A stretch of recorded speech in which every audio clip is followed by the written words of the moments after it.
Воспоминания о I believe the memory of what happened on the night of August the 7th, 2008 will always remain the most vivid and at the same time the most dramatic of my life. I remember vividly what was going on, my phone conversations with the defense minister, who reported to me on the current situation, and the sequence of our decisions, our responses to the outrageous aggression that was committed on the night of August the 7th, 2008. Each time I remember these events, each time I rewind this tape, so to say, I realize that on the one hand, we had no other choice in that situation. On the other hand, the events were unfolding under the worst-case scenario, probably the most sorrowful scenario.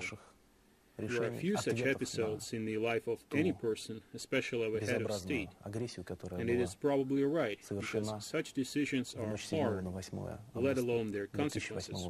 As I go over the events of last August, particularly of that night, I recall that until the very last minute we believed that the Georgian regime had enough integrity, decency, or at least reason not to make terrible mistakes that would take a heavy toll and have the most dramatic geopolitical impact. Unfortunately, this was our misjudgment. The regime of Saakashvili eventually made those mistakes, which led to a criminal act and brought losses, huge losses of human life. Hence, the Russian Federation had to hastily respond to them, thus preserving hundreds and thousands of lives and restoring peace in the Caucasus that was at serious risk. Recalling that night, that difficult situation constituted a personal choice, an important moment of reflection, a moment of weighing the pros and cons, and I was the only one to take all decisions. Consultations facilitate nothing, as the only person, the president, is responsible for all decisions and steps taken. That was in fact what occurred that night. While the defense minister kept me informed, I assessed the information and made decisions. It was probably the hardest thing, but eventually we did the right thing. We did exactly what we had to do. The decisions that I made as the Supreme Commander-in-Chief were effective.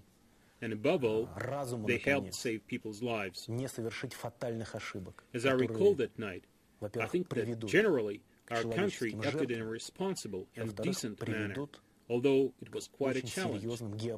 I'm not ashamed of those days, since it was a very important period for our state, and we chose our way. We acted fairly and responsibly.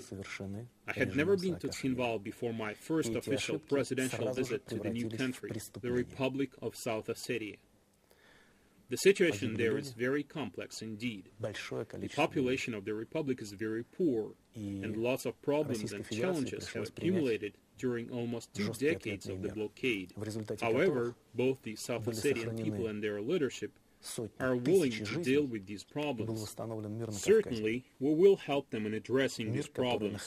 We will implement support and aid programs and develop investment projects. We will protect the security of this state, or rather help them protect their security, as well as assist them in addressing a number of pressing economic issues. So basically, all these issues are now our common responsibility, as South Ossetia and Russia have concluded a special treaty, a treaty of friendship, mutual assistance, and military cooperation. And now we are going to deal with all these issues. Like it or not, we will develop full-scale relations with both South Ossetia and Abkhazia. For us, it is not a matter of political expediency. These are the decisions that we have made and that we will implement. As for the people's attitude, it is special.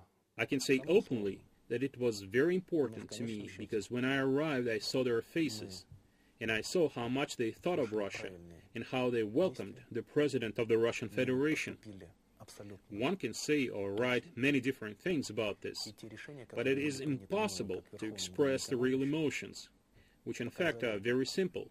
It's the sense of gratitude and the feeling that Russia stood up for this small nation. To feel that, one has to be there with those people and talk to those who have come out onto the streets with tears in their eyes and the feeling of gratitude. Though a year has already passed since those tragic events, I will never be able to forget that.